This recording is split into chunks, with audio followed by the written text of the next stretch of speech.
कहाँ कैसे सुख मिले, कैसे शांति मिले, कैसे आनंद मिले, दया निधान, जीवन बर्बाद हो गया, कुछ लाभ नहीं मिला। ये बहुत विश्वास करने योग्य बात है, बड़े आनंद की बात है। कितना बढ़िया भैया, कुछ खर्चा नहीं और माला माल हो जाना है। क्या भगवान के प्रति पूर्ण आत्मसमर्पण कर देने से हमारे शुभ और अशुभ सभी कर्म भगवान को स्वीकृत हो जाते हैं? हाँ, ये बहुत सुंदर बात है,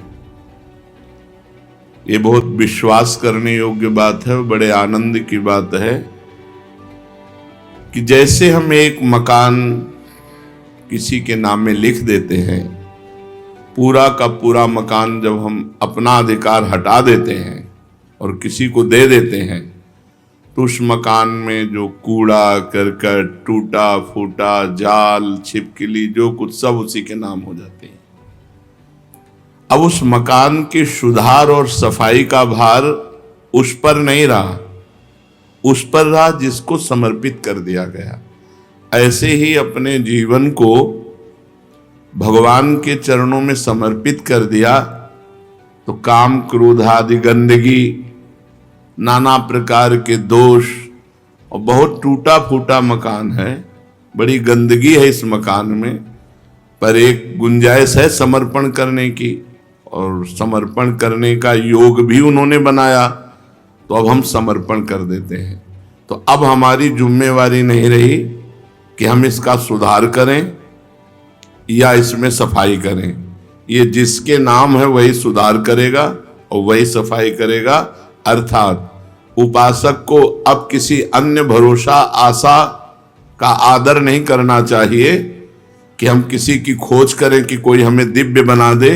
अब हमने अपने जीवन को भगवान को समर्पित कर दिया, अब वो जैसा रखें। अगर हमें वो गंदा रखकर राजी हैं तो हमें अच्छा नहीं होना, अगर वो हमें अच्छा रखना चाहते हैं तो गंदा कर कौन सकता है।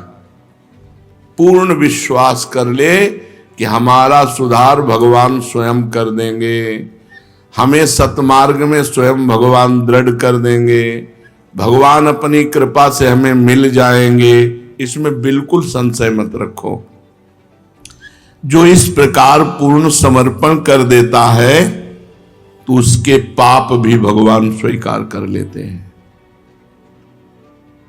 जन अवगुण प्रभु मान न काहू, दीन बंधु अति मृदुल स्वभाव। उसको अपने पापों का प्रायश्चित नहीं करना पड़ता, स्वयं भगवान उसके पापों को धोते हैं, भस्म कर देते हैं, जो समर्पण हो जाता है। कितना कितना बढ़िया भैया, कुछ खर्चा नहीं और माला माल हो जाना है। अब इसमें ये तो नहीं बताया जाता कि कपड़े उतार करके ठंडी में जल में खड़े हो या सूर्य में ताप, अग्नि आसपास लगा के तपो, ऐसा कुछ नहीं। जैसे हो, जहां हो, जो भी हो, भगवान को समर्पित हो जाओ और नाम जप करो। जितना तुमसे बन सकता है, शेष काम आगे का भगवान संभाल लेंगे। जहां सुधार करना है वहां जलन देंगे, विपत्ति देंगे, अपमान देंगे, पिटवाएंगे, अपने आप सुधर जाओगे। ये थोड़ी है कि ऐसे तुम्हारी आरती होगी और सुधर जाओगे, नहीं नहीं नहीं। वो सुधारने की एक्टिंग जानते हैं, जगत गुरु है वो, सब गुरुओं के गुरु हैं, वो सुधार देंगे। सुधर जाओ तो सुधर जाओ, नहीं सुधार देंगे। सुधर जाओ तो अच्छा है, और सुधार जब देंगे तो फिर बहुत विचित्र ढंग से सुधारते हैं। बोले अब शरीर में कैंसर हो गया, बचने की गुंजाइश नहीं। अब हे भगवान, आओ लाइन में।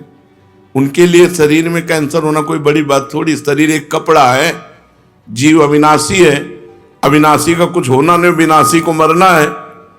अब जहां शरीर का भरोसा था, शरीर के भोग थे, शरीर से आनंदित हो रहे थे, अब शरीर में आ गया कि बचने की आशा नहीं है। तो फिर जब बचने की आशा नहीं होती तब ऐसे होता है, हे नाथ, अंदर से कि अब तो मैं आपकी, वो उसी समय काम बन गया। घंटा 2 घंटा थोड़ी लगते हैं। आर्त भाव से गजेंद्र ने पुकारा, एक क्षण में भगवान ने उद्धार कर दिया। अंतिम समय जीव भगवान के आश्रित हो जाए तो अंतिम श्वास में काम बन जाए, 1 सेकंड में काम बन जाए, तो समर्पित हो जाओ, सोच समझ के समर्पित हो जाओ। नहीं वो व्यवस्था कर देंगे। अगर व्यवस्था चाहते हो कि अब अपने आप करवा ले तो करवा तो लेंगे पक्का, पर उनके हथकंडे बहुत विचित्र है। ऐसे हथकंडे विचित्र है कि ऐसा लगेगा कि अब जीना मुश्किल है। तब कहेंगे हमारा रास्ता है, आओ। पिटवा देते हैं, पुजवा देते हैं, किसी काम का नहीं रखते हैं, केवल अपने नाम का रखते हैं, ये मेरा है। अब जैसे कुम्हार मिट्टी को कूट कूट करके मसल मसल करके एक कंकड़ी न रह जाए, अगर एक कंकड़ी रह गई तो वहीं से बर्तन फूट जाएगा। इतनी सरसों जैसी कंकड़ी रह जाए तो पूरा घड़ा बेकार हो गया। ऐसे ही भगवान कूट कूट करके अपने भक्त को बिल्कुल निराभिमान, दैन्य, सरस, सहज, सरल ऐसे बना देते हैं। वैसे बनाएंगे तो वही, लेकिन हमें लगता है जितनी सामर्थ्य थी पहले बन जाओ फटाफट, उनके ऊपर मत छोड़ो। नहीं, वो अपना जब प्रोसेस शुरू करते हैं तो दोनों किडनी फेल। जिस आश्रम में रह रहे हो उससे भी निकाल दिए गए। झोला टांगे राधा वल्लभ जी सामने बैठे, न रहने का ठिकाना, न खाने का ठिकाना, न कोई बात करने वाला, न कोई बोलने वाला, कहीं का नहीं रखते। जो कहीं का नहीं रहता वो प्रभु का होता। असली में शरणागति तभी होती है जब कोई आश्रय नहीं रह जाता। ये दुर्भाग्य है कि ऐसे सुहृद भगवान का हम तब आश्रय लेते हैं जब कोई आश्रय नहीं रह जाता। नहीं तो हम पहले ही आश्रय ले लें तो ऐसी घटना ही नहीं हो पाएगी। यदि महल में ही पुकार देती द्रौपदी जी तो केस पकड़ने की सामर्थ्य नहीं दुशासन की थी कि वो केस पकड़ के घसीटता हुआ सभा में लाता। वो जब केस पकड़ा तो उनको भरोसा पांडवों का हुआ, प्रभु का नहीं हुआ। प्रभु का भरोसा, प्रभु का आश्रय, वो सब सुधार लेंगे। देखो बिगड़ा भी उन्हीं से है, बनेगा भी उन्हीं से। बिगड़ा उनसे कैसे?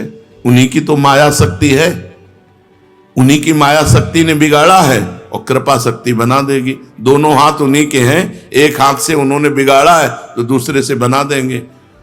तीसरा कोई ऐसा नहीं है जो हमें बना सके। उनके एक हाथ ने बिगाड़ा है वाम मार्ग, उनके विरुद्ध चलने वाले हमारी जो इच्छा है वही हमें बिगाड़ दी। ये इच्छा माया से जागृत हुई है। और दाया मार्ग, उनके अनुकूल चलने की जो इच्छा है ये भगवान की भक्ति से जागृत होती है, उनकी कृपा से जागृत होती है। तो हमारी दुर्गति भी उन्हीं से हुई और सदगति भी उन्हीं से होगी। तुम्हारी माया बाजी पसारी विचित्र, सुनि मुनि मोहे काकी कोड़, कह हरिदास तुम हारे और हम जीते तो न तोड़। बिल्कुल निश्चिंत रहो, कोई दावा ऐसा नहीं है जिसमें भगवान हमको फेल कर सके। बोले तू कामी भ्रष्ट हो गया, तो आप कहां थे? जब मैं आपकी शरण में हूं तो आप कहां थे? और आकर्षण किसने किया और भ्रष्ट किसने किया? आकर्षण आपकी माया ने किया। डांट देते हमें, उसको डांट देते, तब तो देखते रहे। तो अब निर्णय तुम्ही को करना है। तुम्हारी माया बाजी पसारी विचित्र, सुनि मुनि मोहे काकी कोड़। किसकी गोद में बैठकर बड़े बड़े मुनिजन भूल कर गए आपकी माया की। तो तुम हारे और हम जीते तो ना तोड़। फिर भी आप कि मैं हार गया तो अब चलो इसका कल्याण करना बंद कर दे, फिर भी आप सुधारने में लगे हो। जय हो आपकी। यद्यपि आप हार चुके हो सुधारते सुधारते, और हम बिगाड़ते बिगाड़ते जीत गए हैं, लेकिन फिर भी आप सुधारने में लगे हो, इसलिए आपकी जय हो। पक्का समझो, शरणागत का सारा भार प्रभु ले लेते हैं। अपने को बिल्कुल बेपरवाह होना है। अपने जितने बेपरवाह हो जाते हैं उतने ठीक हो जाएंगे। ऐसे हो जाओ, नाथ पूरा भार आपके चरणों में, मेरे से कुछ नहीं संभरेगा। तो उस भक्त के पाप भी भगवान स्वयं भस्म कर देते हैं, स्वयं भगवान धोते हैं। ये भोग वासना भरे हृदय से समर्पण हो जाए तो क्या भगवत प्रेम मिल जाएगा? हमारे हृदय में भोग वासनाएं हैं, बड़ा गंदा है, और ऐसे ही हृदय से ऐसे समर्पण कर दें तो भगवान मिल जाएंगे, प्रेम मिल जाएगा। हाँ, ये बहुत छूट वाला, जैसे दीपावली को छूट होता ना 25% छूट, 40%, इसमें 100% छूट है।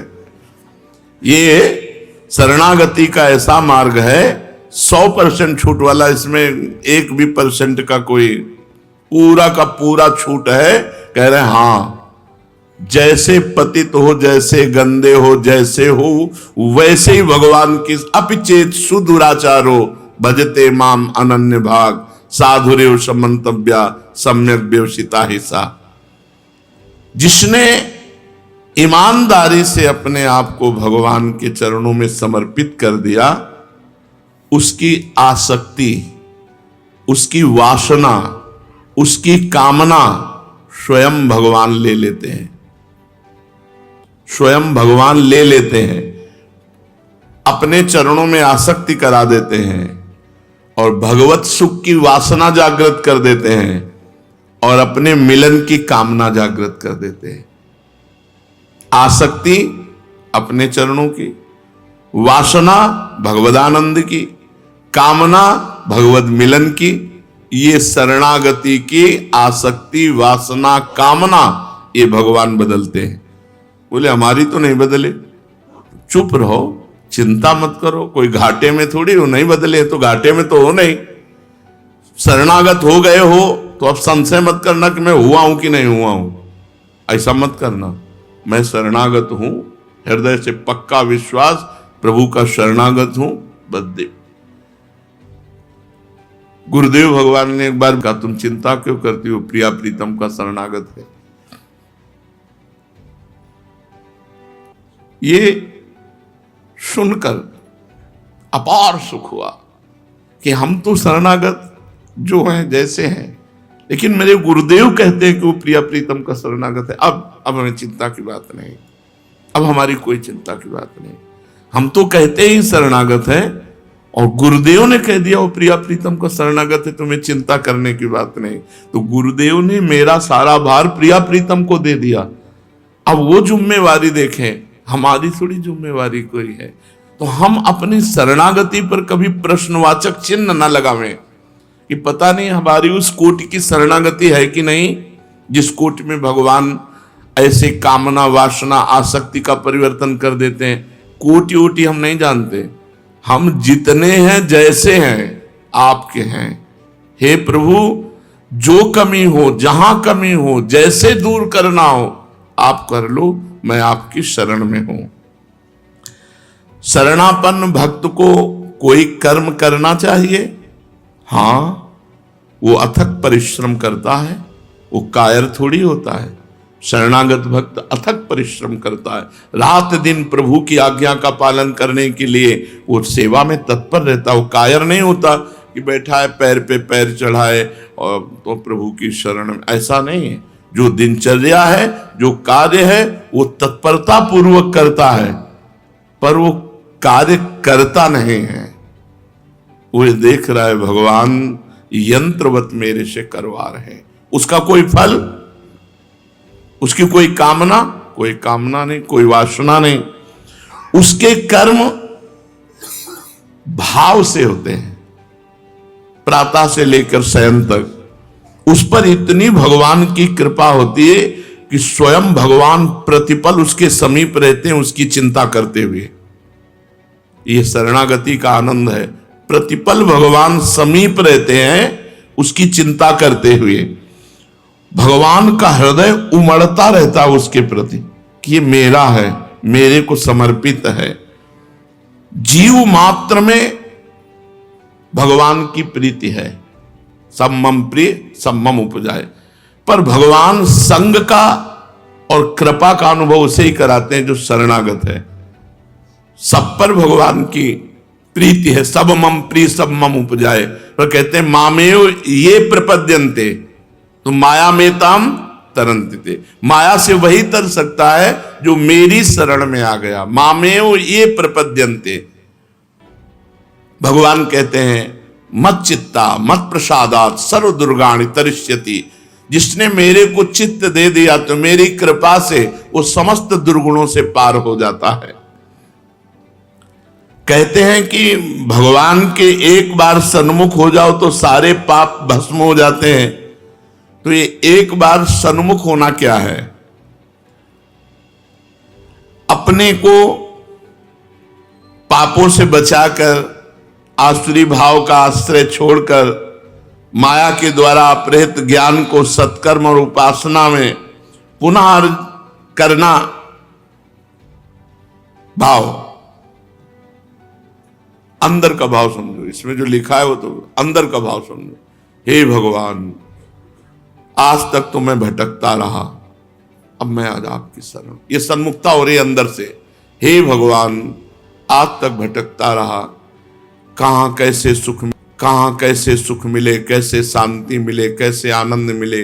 दया निधान, जीवन बर्बाद हो गया, कुछ लाभ नहीं मिला, अब मैं आपकी शरण में। यह सन्मुखता। जीव संसार से पीठ करके जब भगवान की तरफ होता है तो उसमें समस्त भागवतिक सद्गुण जागृत होने लगते हैं और उसी क्षण सन्मुख होए जीव मोहि जबहि जन्म कोटि अगनाशों तबहि। करोड़ों जन्मों के पाप नष्ट कर देते हैं। तो बोले फिर भोग क्यों भोगना पड़ता है? तो कर्मों का नहीं भोगना पड़ता, वो प्रारब्ध भोगना पड़ता है। संचित कर्म भस्म हो गए, क्रियमाण निष्फल हो गए, लेकिन प्रारब्ध जो जिससे शरीर रचा गया था, शरणागत आज हुए हो और शरीर बहुत पहले रचा गया था, तो रचने के समय जो कर्म रखा गया कि इसमें आपको ये दुख मिलेगा, इसमें आपको ये सुख मिलेगा, वो शरणागत होने पर, सन्मुख होने पर भी आपको भोगना पड़ेगा। अवश्य में वो भोक्तव्यम, प्रारब्ध भोग भोगना पड़ता है। नहीं तो किसी को संशय हो जाएगा कि जब करोड़ों जन्मों के पाप भगवान की सन्मुखता में नष्ट हो गए तो वर्तमान में उसको दुख क्यों भोगना पड़ रहा है? क्योंकि वर्तमान शरीर की रचना जब हुई थी तब वो शरणागत नहीं था। वर्तमान शरीर की रचना होते समय उसके सुख दुख वाले शुभ अशुभ कर्म मिश्रित करके शरीर की रचना की गई। तो जब अब शरणागत हुआ है तो संचित कर्म भस्म हो गए, क्रियमाण निष्फल हो जाएंगे, वो आपको बांधेंगे नहीं, लेकिन प्रारब्ध आपको भोगना पड़ेगा। इसीलिए बड़े बड़े सिद्ध संतों के भी जीवन में प्रारब्ध भोग आता है। तो प्रारब्ध को भोगते हुए भगवान की शरण में रहो, निश्चिंत रहो, निर्भय रहो, व नाम न भूलो। नाम भूलने वाले ये शरणागति के भाव को धारण नहीं कर पाएंगे। और इस पर हम कोई गुंजाइश नहीं रखना चाहते कि हम भगवान को भूले हैं तो चलेगा, क्योंकि हम भगवान की शरण में नहीं। तो ऐसे रहो, भगवान की शरण में रहो। भजन में त्रुटि आने पर भगवान से भी हम लड़ जाएंगे। एक बात और समझ लो, शरणागत है, सब कुछ आपका है, लेकिन आपकी यदि स्मृति में अंतर पड़ा, फिर हम इस बात में नहीं कि चलेगा, नहीं, इस पर नहीं चलेगा। एक चीज पे जीवन भर हमको लड़ना है, अखंड स्मृति। भगवत स्मृति पे अगर प्रहार हो, महाराज हमको अगर भोग देश में भेजना है तो अपनी स्मृति दो, हम जाने को तैयार हैं। नरक में भेजना है तो अपनी स्मृति दो, हम जाने को तैयार हैं। परम पद में रखना है तो अपनी स्मृति दो, हम जाने को तैयार हैं। आपकी स्मृति रहित परम पद नहीं चाहिए, आपकी स्मृति रहित हमें कोई सुख नहीं चाहिए। स्मृति रहित हमें समय कटे और हम कहें शरणागत है, इस पर हम नहीं राजी हैं। बिसरी हो न बिसारी हो, यही दान मोहि देव, श्री हरिवंश के लाडिले मोहि अपनी कर। श्री राधा वल्लभ लाल।